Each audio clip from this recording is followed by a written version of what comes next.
जय हिंद दोस्तों, आपका स्वागत है एक बार फिर से अपने ही इस यूट्यूब चैनल शिवा ऑनलाइन में। आज हमारा टॉपिक कवर करना है वो है हमारा प्राकृतिक वनस्पति। ज्योग्राफी का टॉपिक है, हालांकि ये आपको ज्यादा स्कोर नहीं देगा लेकिन कॉन्सेप्ट क्लियर रहेगा, तो यहाँ से कई सारे आपको वहां पे क्वेश्चन देखने को मिल सकता है। लेकिन सबसे पहले बता दें, आज 22 मई है और इस दिन को मनाया जाता है जैविक विविधता दिवस के रूप में, ठीक है।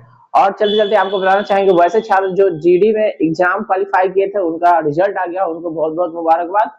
और जो छात्र रिजल्ट नहीं चेक पा रहे हैं वो कमेंट करके हमें बता सकते हैं, हम उनको चेक करके इस विषय में जानकारी देंगे, ठीक है। और कोई इससे छात्र जो पढ़ाई करना चाहते हैं, जनरल कॉम्पिटिशन में आना चाहते हैं, अभी इंटर कंप्लीट किया है, जनरल कॉम्पिटिशन में आने के लिए वो हमारे साथ जुड़ सकते हैं। हमारे पास हमारे यहाँ सभी सब्जेक्ट की तैयारी होती है और सभी एग्जाम की तैयारी होती है, जैसे एसएससी हो गया, बीपीएससी हो गया, पीसीएस हो गया, एमटीएस हो गया। इस तरह की सारी व्यवस्था हमारे पास उपलब्ध है, जहाँ पे आपको फिजिक्स पढ़ाया जाएगा, केमिस्ट्री पढ़ाया जाएगा, बायोलॉजी पढ़ाया जाएगा, जीके जीएस में जितना आता है सब पढ़ाया जाएगा, रीजनिंग भी मिलेगा और मैथ भी मिलेगा, साथ ही साथ करंट अफेयर भी मिलेगा, ठीक है। और वैसे छात्र जो कमजोर है उनको अलग से व्यवस्था करके हम अलग से समय दे करके उनको प्रिपेयरिंग कराया जाता है, ठीक है। अगर मैथ में कमजोर है तो उसकी भी तैयारी होती है, ठीक है। तो घबराइए नहीं, हमारे साथ जुड़िए और आगे पढ़ाई कीजिए और जो भी आपको जॉब अचीवमेंट करना है वो अचीव कीजिए, ठीक है। तो चलिए देखते हैं प्राकृतिक वनस्पति में क्या आपको पढ़ना है और क्या इससे प्रश्न बनते हैं। तो देखिए, प्राकृतिक वनस्पति में वे पौधे सम्मिलित किए जाते हैं जो मानव की प्रत्यक्ष अथवा परोक्ष सहायता के बिना उगते हैं और अपने आकार, संरचना तथा अपनी आवश्यकताओं को प्राकृतिक पर्यावरण के अनुसार ढाल लेते हैं। भारत में विभिन्न प्रकार की वनस्पति पाई जाती है। वनों के प्रकार कई भौगोलिक तत्वों पर निर्भर करते हैं, जिनमें वर्षा, तापमान, आर्द्रता, मिट्टी, समुद्र तल से ऊंचाई तथा भूगर्भीय संरचना महत्वपूर्ण है। ये सारे टॉपिक कवर कर लीजिए, क्या क्या इसमें निर्भर करता है। वर्षा, तापमान, आर्द्रता, मिट्टी, समुद्र तल से ऊंचाई और भूगर्भीय संरचना, ये सारे महत्वपूर्ण टॉपिक है, ठीक है। इन तत्वों के प्रावाधीन देश के विभिन्न भागों में भिन्न भिन्न प्रकार के वन उगते हैं। इस आधार पर वनों को निम्नलिखित वर्ग में बांटा गया है, यानी वर्गीकृत किया गया है। देखिए, उष्ण कटिबंधीय सदाबहार, इसका एक और नाम है अर्ध सदाबहार वन भी बोलते हैं, यानी tropical evergreen and semi evergreen forest, ठीक है। यानी कि सबसे पहले देखिए, इसको समझने के लिए ना आपको कटिबंध ज्योग्राफी में पढ़ाते हैं। कटिबंध अगर आपको नहीं पता है तो प्लेलिस्ट में नीचे जाकर देख लीजिए, वहां से मिल जाएगा, कटिबंध के बारे में पढ़ाते हैं, ठीक है। तो ताप, वर्षा, इस सब के आधार पर ना उसको अलग अलग कटिबंध में ना बांटा गया है। तो सबसे पहले आपको जानना उष्ण कटिबंधीय सदाबहार एवं अर्ध सदाबहार वन के बारे में, ठीक है। दूसरा आपका आता है उष्ण कटिबंधीय पर्णपाती वन, ठीक है। तीसरा आपका आता है उष्ण कटिबंधीय कंटीले वन।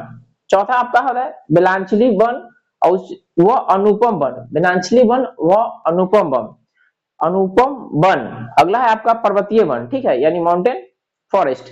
ये सारे वन के प्रकार है, जिसमें ना वन को अलग अलग कैटेगरी में ना बांटा गया, अलग अलग वर्ग में बांटा गया है। देखिए, उष्ण कटिबंधीय सदाबहार एवं अर्ध सदाबहार वन के बारे में हम जानते हैं, इसके बारे में पढ़ते हैं, ठीक है।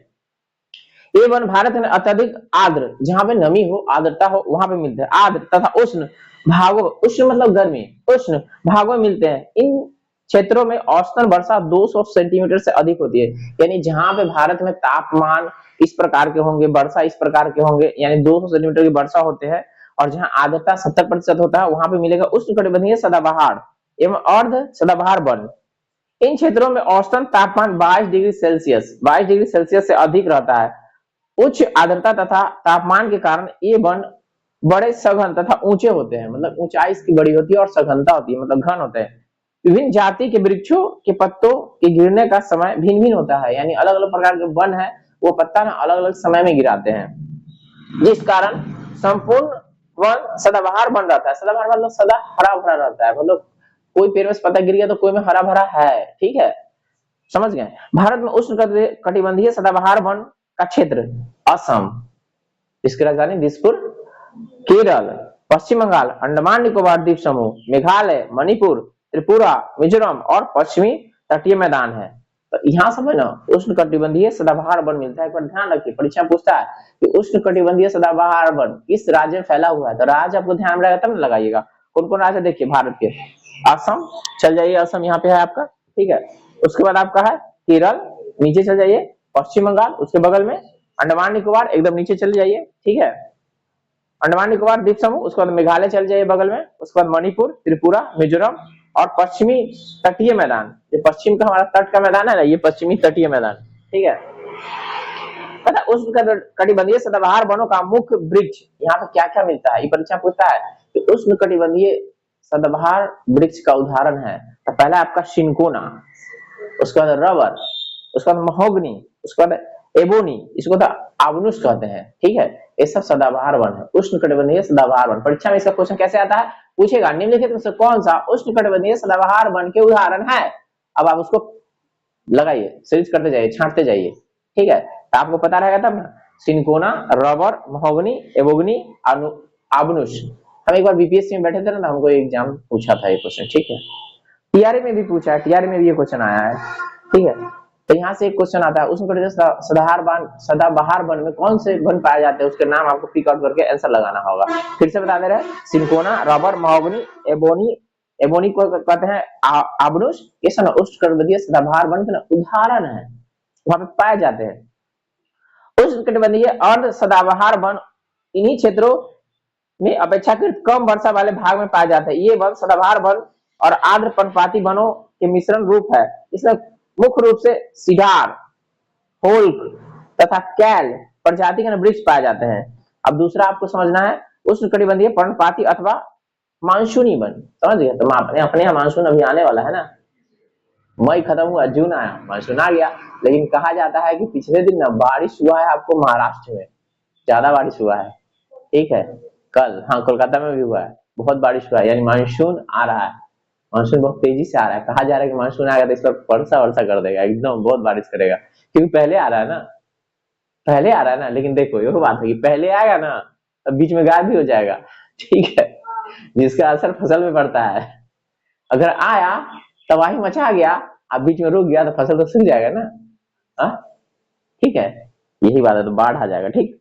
अब देखिए उष्ण कटिबंधीय पर्णपाती अथवा मानसूनी वन, ये वन भारत में बहुतायत में पाए जाते हैं। इन्हें ना मानसूनी वन भी कहा जाता है। ये वन 70 से 200 सेंटीमीटर वर्षा वाले क्षेत्र में मिलते हैं, जहां वर्षा का मात्रा 70 हो और 200 के बीच में हो, तो वहां पे मिलेगा उष्ण कटिबंधीय मानसूनी वन। जल की उपलब्धता के आधार पर इन वनों को ना उष्ण कटिबंधीय आर्द्र पर्णपाती वन एवं उष्ण कटिबंधीय ड्राई यानी शुष्क पर्णपाती वनों में विभाजित किया जा सकता है। उष्ण कटिबंधीय आर्द्र पर्णपाती वन प्रायः भारत के उत्तर पूर्वी राज्य, भारत के उत्तर, देखिए उत्तर होले या पूर्व होले, उत्तर पूर्वी राज्य के गिरिपद क्षेत्र में, पश्चिम घाट के पूर्वी ढाल जैसे उड़ीसा, झारखंड, छत्तीसगढ़ आदि राज्यों में पाए जाते हैं। मानसूनी वन है, ठीक है, जहां वर्षा 100 से 200 सेंटीमीटर, कितना 100 से 200 साल। देखो अब पूछेगा मानसूनी वन के कौन कौन उदाहरण है, देखो साल, सागवान, बांस, शीशम, महुआ, शहतूत, कुसुम, चंदन आदि प्रजाति के वृक्ष इन वनों में पाए जाते हैं, समझ गए। यह उष्ण कटिबंधीय आर्द्र पर्णपाती वन, ये सब उष्ण कटिबंधीय आर्द्र पर्णपाती वन के उदाहरण होले, ठीक है। अब है उष्ण कटिबंधीय शुष्क पर्णपाती वन, शुष्क जहां सूखा रहेगा, ठीक है। अब कहता है वन भारत के उन क्षेत्रों में पाया जाता है जहां वर्षा ना 70 से 100 डिग्री सेंटीमीटर होता है। ये वन प्रायद्वीपीय पठार जानते हैं ना, नीचे वाला भारत का दक्षिण का भूमि प्रायद्वीपीय पठार का भाग है। तो कहता है प्रायद्वीपीय पठार के अधिक वर्षा वाले क्षेत्रों में तथा उत्तर प्रदेश और बिहार के मैदानी भागों में पाए जाते हैं। तो बिहार के मैदानी भाग में मिल रहा है, ठीक है। शुष्क ऋतु प्रारंभ होते ही, शुष्क माने की गर्मी, इन वनों के ना पेड़ों में ना पत्ते झड़ जाते हैं। इन वनों को ना मुख्यतः ऑक्सलेवुड जिसमें तेंदू आता है, पलास आता है, अमलतास आता है। अमलतास पेड़ देखे हैं, नहीं देखे हैं, देख लीजिएगा। खैर है, पीपल है, नीम है, साल है आदि वृक्ष उगते हैं, ठीक है। कि ये साल में ना अपना पत्ता गिरा देता है गर्मी आने से पहले, ठीक है, सारा पत्ता गिरा देता है। पतझड़ वन भी ऐसे ही होता है, ठीक है। तथा आर्द्र क्षेत्रों की ओर ये वन आर्द्र पर्णपाती और शुष्क क्षेत्रों की ओर ये कांटेदार वनों में मिल जाती है, ठीक है। अब तीसरा आपका उष्ण कटिबंधीय कटीले वन, जहां कांटा उगेगा, ठीक है, जहां गर्मी पड़ेगा, जैसे आपका राजस्थान हो जाएगा।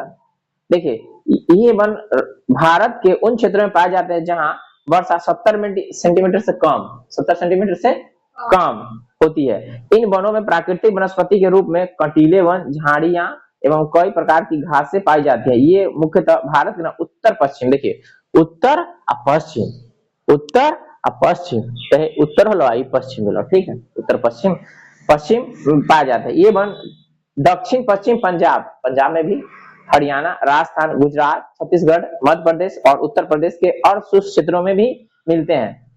अकासिया वृक्ष का नाम है, खजूर जिसको पाम भी बोलते हैं, ठीक है, यूकोरविया, बबूल, वेर, नागफनी आदि इन वृक्षों के ना उदाहरण है, ठीक है।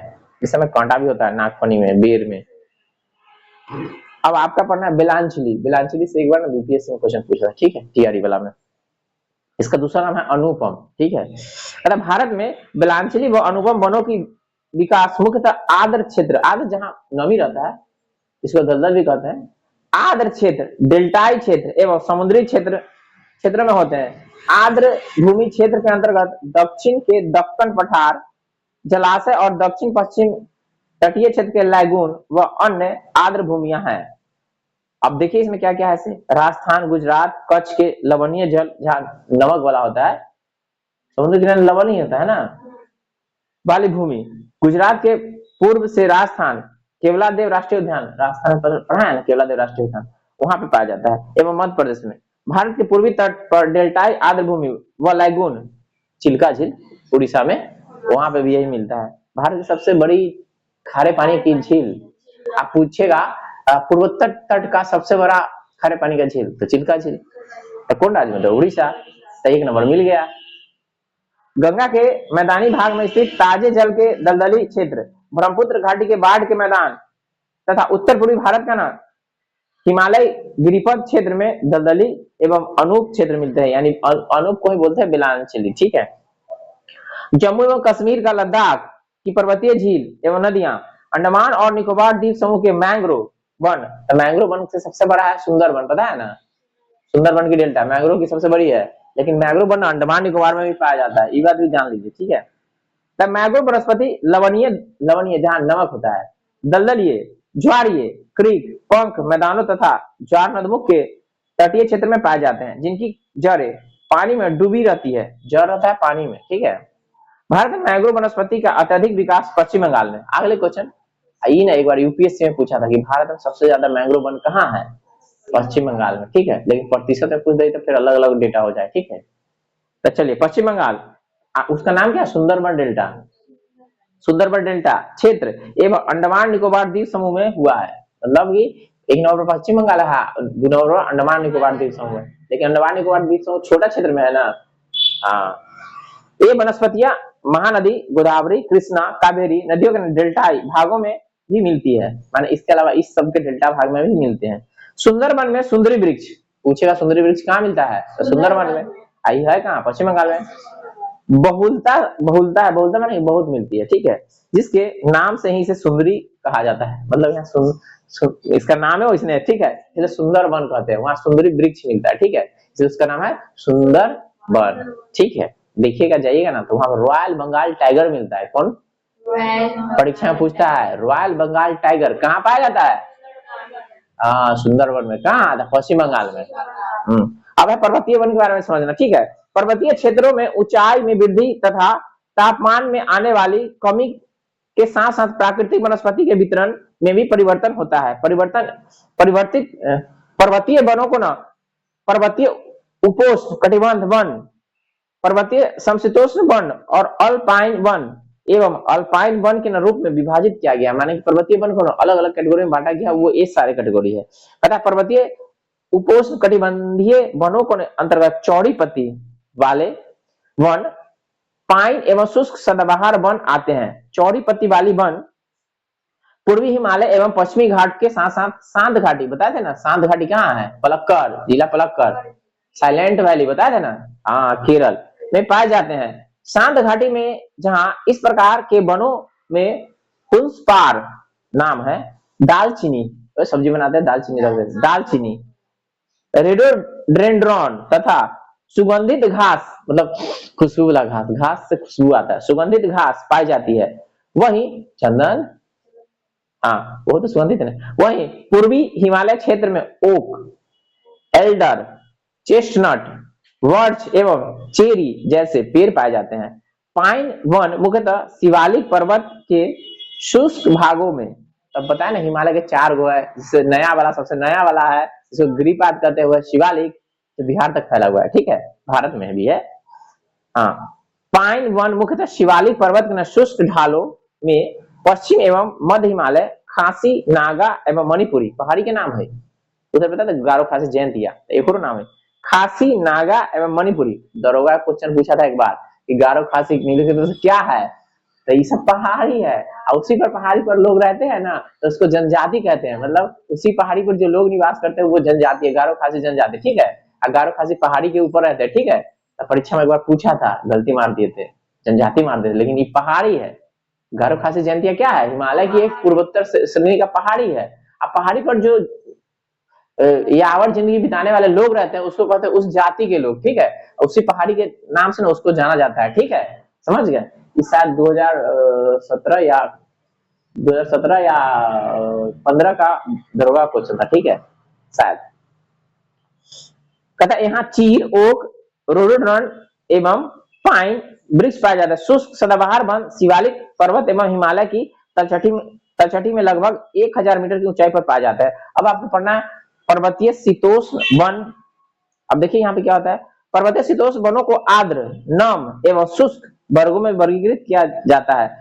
पता है पर्वतीय आर्द्र शीतोष्ण वन उत्तर भारत में नेपाल, उत्तर भारत में नेपाल के पूर्व एवं अरुणाचल प्रदेश में 1800 से 3000 मीटर की ऊंचाई पर जहां 200 सेंटीमीटर की वर्षा वाले क्षेत्र पाए जाते हैं। यानी कि जहां 200 वर्षा वाला क्षेत्र है ना, वहां पे मिल जाएगा पर्वतीय वन। जैसे नेपाल है ना, भारत के करीबी है ना, तो नेपाल ऊंचाई पर है ना, तो ऊपर दक्षिण वाला भाग भारत में ना हुआ, भारत से लगता है, उसका चितवन, हमारा पूर्वी चंपारण का जो वन है सो, ठीक है, दोनों एक दूसरे से सटा हुआ है ना, ठीक है।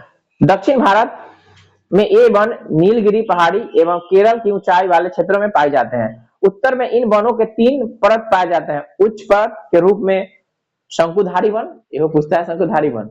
उसके बाद मध्य परत पे पर्णपाती वृक्ष यानी सबसे ऊंचा शंकुधारी। उसके बाद पर्णपाती, जैसे पर्णपाती में आता है ओक एवं निचली परत में रोडोडेंड्रम एवं चंपा वृक्ष पाए जाते हैं। पर्वतीय नम शीतोष्ण वन पश्चिम हिमालय से पूर्वी हिमालय तक विस्तृत है। यानी पश्चिम हिमालय यहाँ हुआ, यहाँ से लेकर के पूर्वी हिमालय तक फैला हुआ है। इसके अंतर्गत पश्चिमी भाग में चौड़ी पत्ती वाले ओक, पश्चिमी भाग में चौड़ी पत्ती वाले ओक के पेड़, भूरे ओक, अखरोट, रोडोडेंड्रॉन आदि वृक्ष पाए जाते हैं। पूर्वी हिमालय में अत्यधिक वर्षण के कारण सघन वनस्पति पाए जाते हैं। मतलब जब जैसे जैसे पूरब में जाएंगे ना, वनस्पति सघन होते जाएगा, ठीक है। यहाँ चौड़ी पत्ती वाले वृक्ष फर्न, बांस के साथ साथ शंकुधारी वृक्ष भी पाए जाते हैं। पर्वतीय शुष्क शीतोष्ण वन मुख्य है। अब कहता है किन्नौर, सिक्किम, हिमालय एवं किन्नौर, सिक्किम एवं हिमालय के अन्य भागों में पाए जाते हैं ए वाले वन।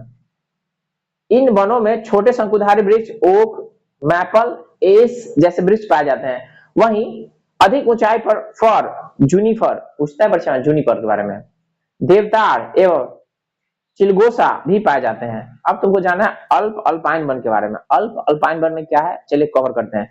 कहता है अल्प अल्पाइन वन कश्मीर से अरुणाचल प्रदेश के मध्य 2900 से 3500 मीटर की ऊंचाई तक पाए जाते हैं।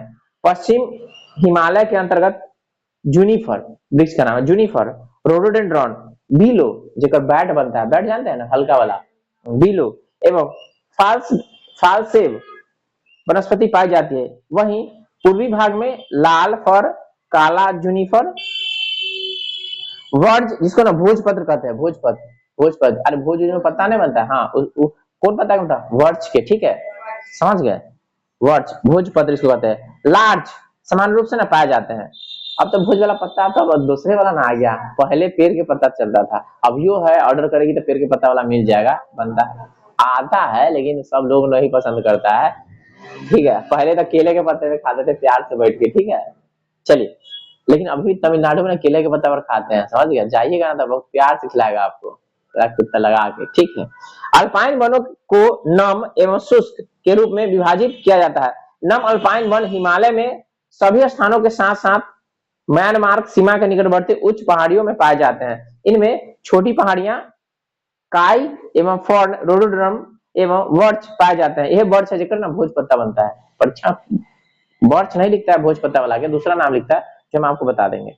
शुष्क अल्पाइन वन लगभग 3000 से 4900 मीटर की ऊंचाई पर 3000 से 4900 मीटर की ऊंचाई तक पाए जाते हैं तथा इनमें काले जूनिफर, मधुमालती पेड़ के नाम है एवं बीलो, बीलो से ना, बीलो के लकड़ी से ना कॉर्क बनता है, ठीक है।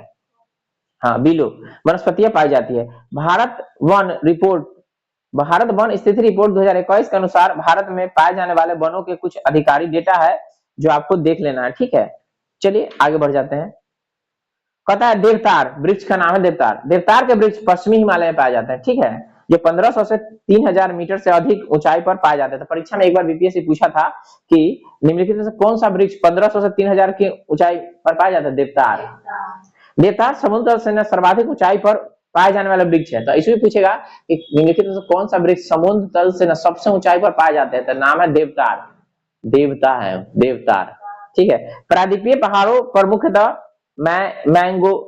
मैग्नोलिया, लाड़ेल, यूकेलिप्टस आदि के वृक्ष पाए जाते हैं प्रायद्वीपीय पठार में, प्रायद्वीपीय भारत में प्रायद्वीपीय पहाड़ में। वनों का देश की अर्थव्यवस्था में विशिष्ट योगदान है। वन को उसे तरह तरह के औषधि निकलता है, ठीक है। आर्थिक दृष्टि से सागौन, जिसको सागवान कहते हैं, साल, शीशम, रोजवुड, देवदार, चीड़, पाइन एवं स्प्रूस इत्यादि महत्वपूर्ण है। इस सबसे ना कीमती मतलब पैसा आता है, इसको बेच करके व्यापार में ज्यादा इस्तेमाल होता है। कौन पलंग लेंगे? दीवार वाला ये सबसे बनता है। ब्यूटिया मोनोस्पर्मा को जंगल की आग कहते हैं, ठीक है। इसके ढांक कहते हैं जंगल की आग। हाँ, इसका नाम है ब्यूटिया मोनोस्पर्मा, ऐसे को कहते हैं, कल बताए थे ना, प्लास, ठीक है। The flame of the forest के नाम से किसको जाना था? ब्यूटिया मोनोस्पर्मा को, ठीक है। इसे ढांक अथवा प्लास के नाम से भी जाना जाता है, समझ गई? इसका क्या नाम हो गया? वो नाम हो गया ढांक, एगो नाम हो गया प्लास, एगो हो गया ब्यूटिया मोनोस्पर्मा। अब बीपीएससी पूछ चुका है कई बार, ठीक है, टीआरए में भी पूछा था, ठीक है। जंगल की आग के नाम से किसे जाना जाता है? ओकरे नाम है ढांक, ओकरे नाम है प्लास, ओकरे नाम है ब्यूटिया मोनोस्पर्मा। बहुत तगड़ा क्वेश्चन है, परीक्षा में पूछ देता है, सब जवाब खोजते रहता है कथी आंसर होगा, इसलिए चेन लगा लीजिए इसको, ठीक है। पलाश के फूल को ना उत्तर प्रदेश का राजकीय पुष्प घोषित किया। उत्तर प्रदेश जहाँ के योगी जी हैं बाबा, ठीक है, तो उत्तर प्रदेश का राजकीय हो गया, राजकीय फूल हो गया, नाम क्या दिया? पलाश का फूल। सामाजिक वानिकी में प्रयुक्त बहुउद्देशीय वृक्ष का उदाहरण है खेजरी वृक्ष के बारे में आपको नहीं पढ़ाया, लेकिन पढ़ाएंगे, इससे ना सीटेट में वो क्वेश्चन बनता है खेजरी वृक्ष से, ठीक है, समझ गए। तो इससे सामाजिक वानिकी में प्रयुक्त बहुउद्देशीय, इसका बहुत जगह काम आता है खेजरी वृक्ष। खेजरी वृक्ष को ना मरुस्थल का राजा, ये पूछता है मरुस्थल का राजा कौन है? लेकिन इतना नहीं था, आप लोग जानते थे कि ऊंट को कहते हैं मरुस्थल का जहाज, तो जान लीजिए मरुस्थल का राजा खेजरी वृक्ष, ठीक है। इसके बहुउद्देशीय उपयोग तथा अधिक तापमान सहन करने की क्षमता तथा कम पानी की आवश्यकता के कारण सामाजिक वानिकी कार्यक्रम में इसे ना वरीयता दी गई है। उत्तराखंड के चीर उत्तराखंड में पाया चीर के वन, उत्तराखंड के चीर वनों से प्राप्त होने वाले लीसा एक महत्वपूर्ण गैर प्रकोष्ठ वन उपज है। लीसा से बिरोज तथा तारपीन के तेल निकालते हैं। चीर के पेड़ से तारपीन के तेल, तो उसमें ना एक और चीज निकलता है, उसमें से निकला लीसा से बनेगा बिरोजा, बिरोजा से बनेगा बिरोजा तथा तारपीन, दोनों से बनेगा, ठीक है, बनाया जाता है, जिसका ना उपयोग कागज उद्योग, साबुन तथा पेंट इत्यादि में बनाने में होता है। उत्तराखंड में लीसा स्वरोजगार एवं ग्रामीण अर्थव्यवस्था का प्रमुख साधन है, यानी पेड़ से प्राप्त करके लाता है, उससे सब चीज बना करके बेचता है, पैसा कमाता है। महोगनी मूलतः उत्तरी एवं दक्षिणी अमेरिका के ना उष्णकटिबंधीय वृक्ष क्षेत्र का वृक्ष है। जो महोगनी जो अपने यहाँ भी होता है, लेकिन मूलतः ही कहाँ से होता था? दक्षिण अमेरिका में, ठीक है। महोगनी वृक्ष का नाम है। तो चलते चलते ये वाला क्वेश्चन आपको ध्यान में रखना है, और एक प्रश्न आपसे पूछ देते हैं, बताइए भोजपत्र वृक्ष मिलता है कहाँ? अरावली पर्वत में, हिमालय में, नीलगिरी श्रृंखला में और विंध्याचल पर्वतमाला में। कमेंट करके बताइए कि ये कहाँ मिलता है भोजपत्र, ठीक है। अच्छा लग रहा है वीडियो तो लाइक कर दीजिएगा, अपने दोस्तों में शेयर कर दीजिएगा। कोई भी सुझाव है कमेंट करके बता सकते हैं, ठीक है। मिलता है अगले वीडियो में, तब तक के लिए जय हिंद।